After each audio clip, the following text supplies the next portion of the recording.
What's happening, YouTube? It's your boy Doc Holiday, aka Jax, with Jackson Unlimited, and we're here to do a video that's been requested for a pre-check on a box truck. All right, a lot of people that get into the entrepreneurship business and start their own box truck business, and it's a lot more details into it. One of them is when you get stopped by the state trooper or MCCD, what we have here in Georgia, or Georgia State Patrol. And pretty much what they do is they're gonna check your logbook and all that good stuff. So anyway, one of the things you want to do, since you are an entrepreneur, you bought your own truck, is keeping your truck running. All right, not just to appease the GSP or troopers or whoever, or FMCSA or whatever, but to keep your money maker going. All right, you don't just put fuel in it. You got to do other stuff. You got to check it. So anyway, one of those things is a pre-check, which also, if you got an ELD, that's another thing that you have to do every day. So we're gonna run you through that for people that have maybe a little bit of knowledge of trucks or maybe no knowledge at all. This should be able to help you get through the day, or just at least get through the mornings. You can kill a bunch of birds with one stone by following these steps. So it ain't the best, it ain't certified, but it's definitely better than nothing. All right, so come on, I'm gonna show y'all guys how to get this done. First things first, before you even start the vehicle, you want to lift the hood, check your oil, transmission. All right. So no matter what kind of box truck you got, it's got some kind of hood latch or some kind of way to open the hood. All right, so you want to make 2 points of contact opening your hood. You don't want to tear your springs when you open this thing up. You come in close. All right, so you got the Cummins engine here. All right, I love Freightliners. They got the Cummins engine and the Allison transmission combo. I'll talk for days about these things, simply because when I was in the service, when I was in the Army, this is what the Army had us work on. This is what we drove. Cummins and Allison transmission. It's an automatic transmission. So if you have the military buying this stuff, one or two things: either it's cheap or it's durable. And most of the time they're going to go with durable stuff if they can't go cheap, because this is what's going to drive your force. You don't want to have something that's cheap and not going to be able to get the job done. Then you're going to have to keep buying the stuff. Now, to knock on anything else like International or the Max Forces and all that, but this is just my preferred brand. All right, and plus we got a really good deal on Freightliners before the market turned to crap, as y'all already know if you're still here with me in 2021 driving these box trucks. All right, so first thing you want to do, you want to check your oil. All right, and when, like some people, you don't know where your oil dipstick is. If you don't have a manual, it's going to be the one with the little genie bottle. All right, you can see that it's the genie bottle with the little oil thing coming out. All right, the first pull, you're going to wipe the stick clean. Some of these trucks luckily have a little spot right here where you can put like a shop rag or towel or something like that. But you always want to keep paper towels or some kind of napkins or something in there to be able to do this stuff. All right, so I like to check it 3 times. All right, you want to push it all the way back in. On the second one, you want to check. All right, so she just got out of the shop, so it's always going to be pretty good. You want it to be not too dark, clear enough to where you can still see it and you see she's full. So I'm not going to keep checking it because I know she just got out of the shop last week and she did a full service. She just hit 300,000 miles, and when we got it, I think she was around 240 something. So we did 50,000 fairly quickly here. All right, so oil's good. Now you want to check your transmission fluid. You don't want to check your transmission fluid with the same napkin or paper towel. You don't want to cross-contaminate, all right? So the transmission fluid is up here. You should always look for, if you don't know it, sometimes they don't have the indication mark on it. So you just gotta know where it is. Those are gonna probably only 2 dipsticks that you can actually pull out and check. All right. Now, if you do have to use the same one, as you notice, I just flipped it over, use it on the other side. But you don't want to use it with the same place where you check the oil. All right, now with the transmission fluid, it's a little different. You want to check it when it's hot. However, you want to check it when it's cold before you start up, just to get a read on where it's at. All right, I never go by these dipsticks. As you can see right there, you got one that says hot, then you got another section that says cold. If it's already down here somewhere, then you already are too low. Because once you turn your vehicle on, all this fluid is going to get sucked into the transmission, all right, the transfer case or whatnot. So what you got to do is you check this. If it's way for my truck, I'm not saying for your truck, but for my truck, if my transmission fluid is nowhere near this area right here, if it's under this line here, I'm going to be too low once I get the truck good, hot and running. All right. So as you can see, it was way up here at the top. So I'm good to go with transmission fluid. And plus, they service this, so it's always good to go. All right. Speaking of service, because I keep saying that, we take our trucks in every 15,000 miles. All right. I have, they tell you 10, 75 if you're doing local, and 10 if you're doing interstate, but it's your personal preference. If you take care of your trucks and you keep them maintenance or whatever, take them in when you feel like you need to, but I do no further than 15,000. You know, my personal vehicles, it's every 5,000. I change the oil, no filter. Every 10,000, oil and filter. So it's just your preference, whatever works for you. All right. So those are good. I know I can start the vehicle without a seize in the engine. Now you want to check right here. This is your water filter separator. All right. Some of them actually say it, some of them don't. But as you can see, this is pretty self-explanatory. Change filter when fuel reaches this level, this red line right here. But if you get them regularly serviced, they're gonna check this stuff, and you'll never have to ever see it get that high. I've never had to see, unless you got the one that's completely a tube or clear plastic tube, bulb, whatever you want to call it. You shouldn't see the fuel get that high, never. All right. As far as the draining stuff, I don't fool with that because I've never seen it get to that point where I need to. Now, I know in the old school ones, you have to manually do it every 2 weeks, once a week, something like that, but we're not to get into all that. All right, as you see right here, power steering fluid, self-explanatory. Just make sure it's not under minimum code. All right, simple as that. From that part, you just want to just start looking in the general area, make sure nothing's dry, nothing's broken, nothing cracked. We're going to check the coolant when we get to that side and prevent you from having to come walk back and forth. All right. When I lift the hood up, normally I would start checking that side first. But either way, as long as you got oil and you got transmission fluid, well, mainly oil, because the transmission fluid kicks in when you start to move the vehicle. All right. So anyway, I'm babbling. So you want to check these hoses. Make sure everything is good to go, especially if you don't bought a truck like I did that came from New York or New Jersey, Philadelphia, somewhere where there's a lot of snow, where you got rust build up from, the salt or whatever. And you just check in here. Just check to see nothing's out of whack, nothing's broken, nothing's hanging, nothing is corroded, no wires or nothing like that. Just do it, just a general look over. Make sure everything's good to go.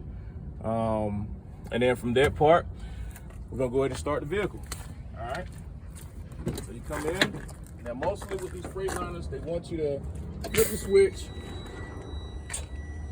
and you're gonna have your inlet heater, and you want to wait till that light goes off, and it's mostly cold situations, and then you fire it up. All right. Now, if you got one of these vehicles that shut off after a certain time period, then you just do like I do. Go to the speed control.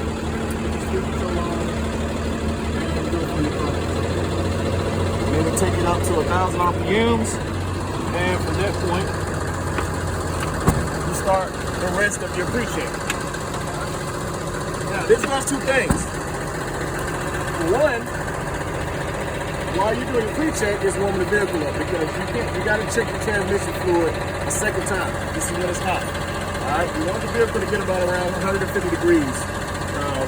With an engine for it to be able to get checked again. This time when you check it, it should be in the hot range. All right, you're going to see it go from here to here because it's all going inside the vehicle. So you have to check it while it's actually running. All right.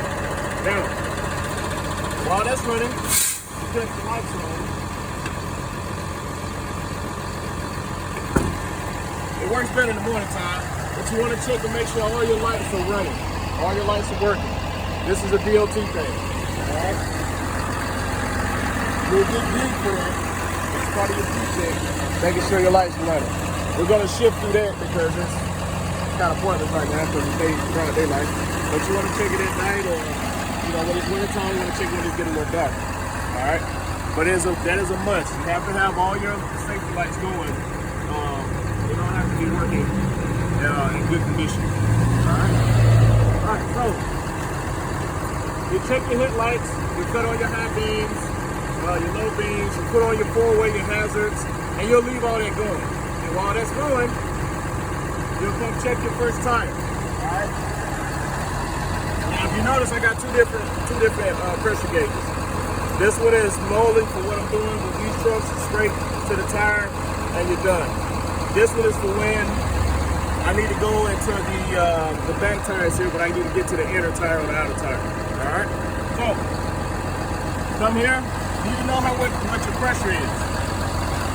So for the fronts, it's normally 105. All right. I'm gonna check it just like I check my oil 3 times.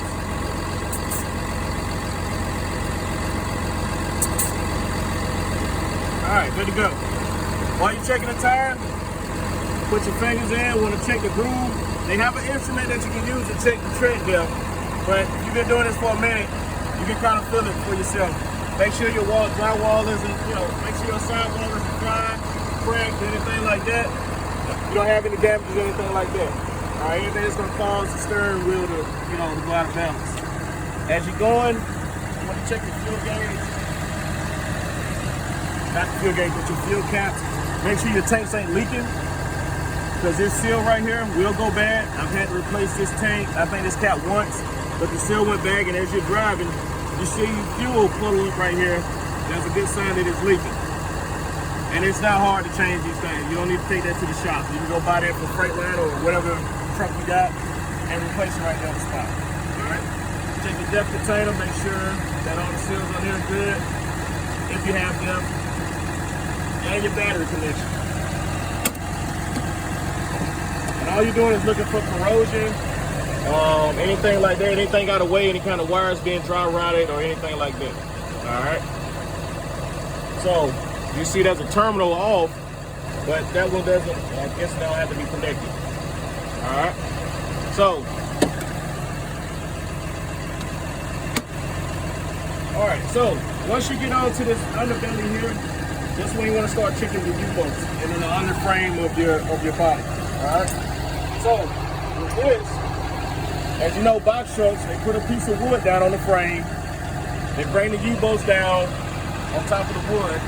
They clamp it down to the frame, and then they just tie it with bolts right here.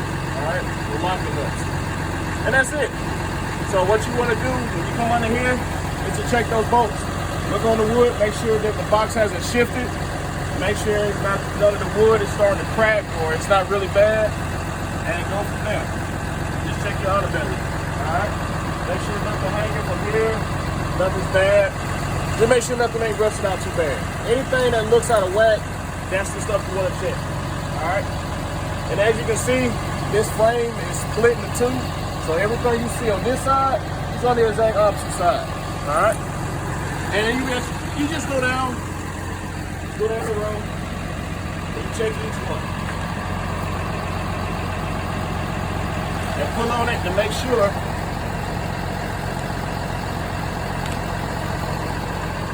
all of them are tight. All right. And at the same time, you're taking a look, make sure. And in your service, they should be checking this as well. All right. When you get to your air tank, just make sure your air tank gauges aren't blocked. If they actually will dispense air, because condensation will get in here and actually block air from getting in. All right. All right, cool. So now, well, before I forget, this is your air tank, of course. These are air brakes. And you just want to make sure you check those as well. Make sure your connections are good.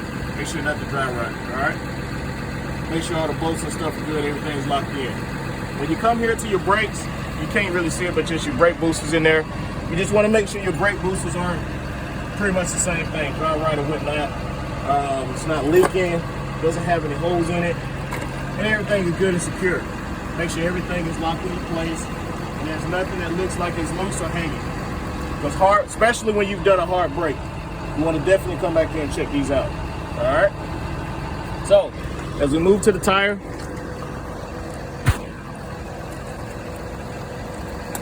you want to make sure you got one with a double head on it. So you want to check the outer tire first.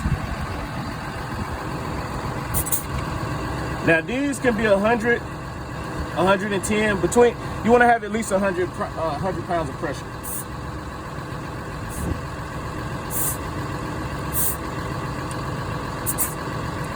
All right.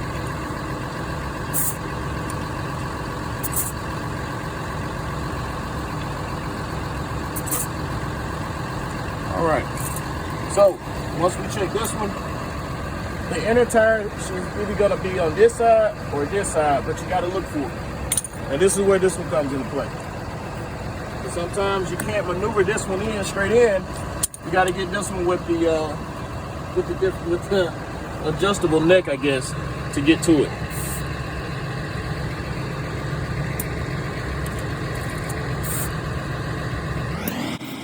Hey guys, I had to speed this up because dealing with those inner and outer tires can be tricky every time. You're not going to be able to get the same reading or the same method you have even now. I've got a method, but it's still kind of tricky. So I sped it up just for video sake. And also, one thing I did forget to show you guys is the lug nuts. Make sure that you're twisting and turning on those lug nuts right there by you see with my hand, the inner and outer, to make sure that they're not loose. You would check them the same way as a U-boat, up under the body, the chassis or the box. So I did forget to show you guys that. So make sure you're doing that right before you start checking the air pressure, and to make sure that your tires are not going to be loose. All right.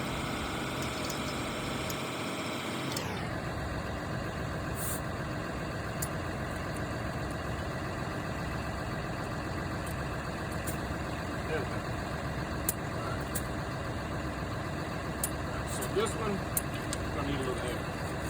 It's about 90 pounds. All right. Like I said, it should be at 100. So as you get back here to the back,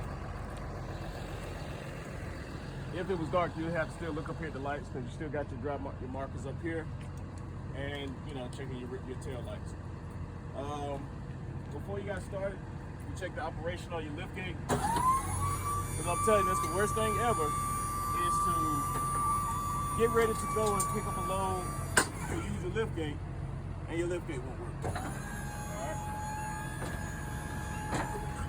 All right, so make sure you're checking your lift gate, because if you're doing heavy freight delivery like I do, that's your money maker, besides the motor, all right, besides the engine, all of that. So that don't work unless you're just doing strictly warehouse docking, pull it up to the dock, you're gonna need the lift gate, all right? So once you make sure this board is running, from there, you can check the inside if you have freight or anything like that. You just want to make sure the product is still there, or you want to make sure your lift gate is still there, or whatnot. All right. Or just make sure your door is still open. All right. You check your pads, make sure they're good, because the DLT will get you for that as well if it's missing. And just come on around here. This is where your motor for your lift gate is. If you're having issues with your lift gate, this is always going to be your culprit right here. All right. It's either going to be your motor, your solenoid, or your pump. All right.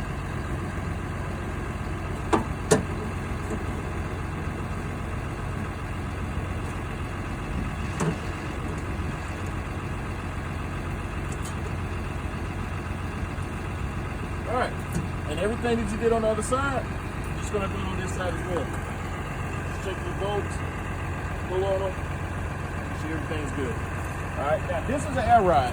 Forgot to mention, the chassis will let down all the way down. If you can notice, that's the bags for it, the airbags, cushion, whatever you want to call it. And you just want to check if you got one of these. You just want to check to make sure ain't nothing breaking, ain't nothing busted on. All right. I tell you, if you're thinking about getting started or want to get started in box shop business, that air ride is the best thing ever. No matter what dock you pull up to, you can adjust the level the way you want. All right. All right. So we're gonna come over here to this tire, do the same thing. All right, run at 100. And we're gonna check the other. All right, guys, one last thing I forgot to mention before I end this video. As you can see, I sped this one up for the inner tire. No matter what routine you get down, you still gonna have to fight with that thing. But check your mud flaps, check your bolts, make sure they're not loose. You won't believe how many people have been pulled over because one of the mud flaps came loose and they're dragging or whatnot. And plus, it's a safety hazard. So make sure you check those and be safe out there. All right, cool. So from time to time, they may goof around and put the valve stem right there in front of it. But anyway, so you just do everything you just did on the opposite side. At the same time you check your lights, you're checking your fuel. All right? Get up here, check your fuel tank. Then you get your coolant. All right? So your coolant, gotta have that, of course. Things get hot, and you windshield wiper fluid. Gotta have windshield wiper fluid. Believe it or not, one of the times we got pulled over, the first thing they asked us to check was the windshield wipers. So that was kind of crazy. But that's part of DOT inspection. If you get pulled over, that's one of the things you gotta have. Right? So gotta have that. And you also check it in here. Make sure nothing's dry rotted, nothing's busted, nothing leaking.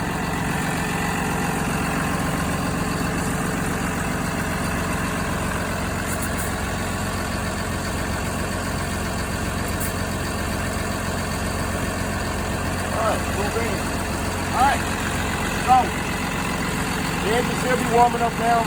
If you go through and do these checks, just like this, it should take you maybe 10-15 minutes. The engine should be at a good 150 degrees or close to it.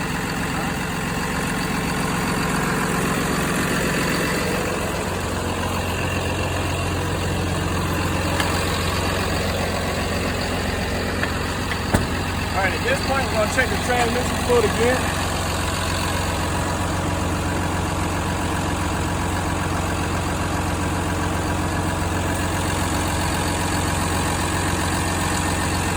And of course, on the first one, you're just gonna wipe it.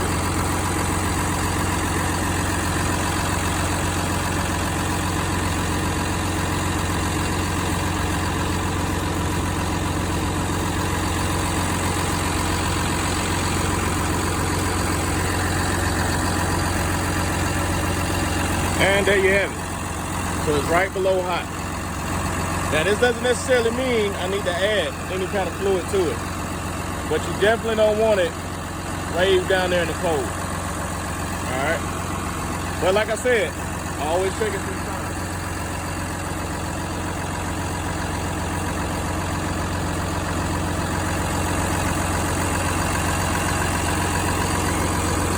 Alright, same reading.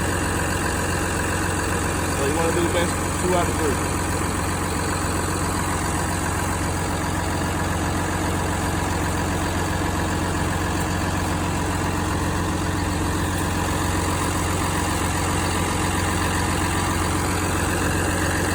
And this one showed a little bit more.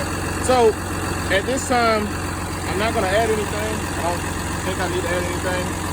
I'm only going to add some once it gets down to where it's cold. All right, because between hot and cold, that's actually a normal reading according to the owner's manual. All right, it can be in the hot, it can be between hot and cold, but once it's inside the cold, it's kind of like an add, add a quart or add however much needed. All right. And if you guys have Freightliners like I do, you got an Allison transmission, make sure you do not put anything in these transmissions unless it has Allison approved at the bottom of the bottle. All right.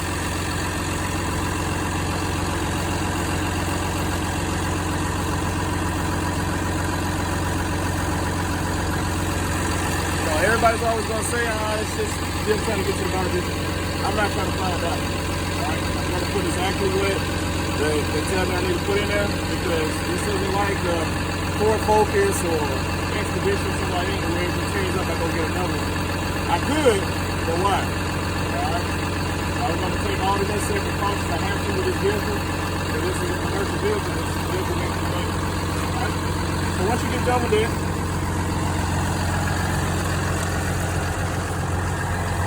when you brought it up,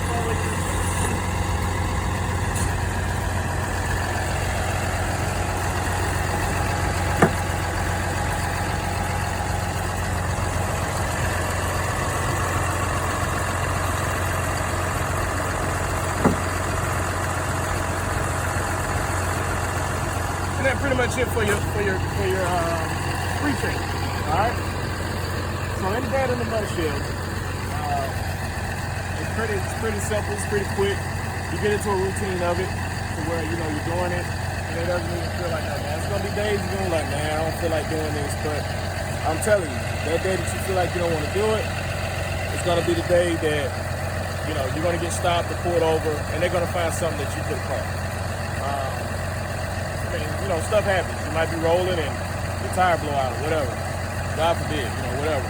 Stuff happens, but you having 4 or 5 marker lights out, you know, you can't explain to the trooper that, hey, I didn't know. Or I did my checks, they were on this morning. You're not gonna be able to push them back. And you're gonna end up getting a citation. So, and plus, you know, when the sun's getting warm, you wanna warm these trucks up. So you see the whole time we were doing the inspection, the truck was running, you know. But do it at your comfort level. Because I know a lot of people like, oh man, the truck's running, I don't wanna be up under there. Hey, it's on you. Alright. Getting your truck regular service, you gotta worry about that brake. Alright, parking brake going out. So, that in a nutshell, that's it. After this, I would go inside the vehicle and let it continue to warm up. That's when I'll start doing my ELD thing, which is doing my inspection on there, you know, putting in my mileage or whatever, and whatever I need to do as far as where I'm going that day. Syncing all my Bluetooth stuff, my headset, and all of this stuff that I don't need to be fooling around with while I'm driving. All right. And then also at this time, I'll be waiting on one of my family members who probably ain't got up in time to come dragging out of there or whatever to get inside the vehicle. So, you know, because I'm dragging them along. So, shout out to the family members that ride with me. So, but you know, in a nutshell, that's it. If you guys got any questions, comments, I missed anything, I messed it up completely, you know, hit it up in the comments. So hit me up in the comments, let me know. Big shout out to everybody that subscribed, man. I really appreciate it. I mean, I just did this kind of like, you know, just to show everybody, like I said, you can like, hit, subscribe, whoever, nobody, you know, it is what it is.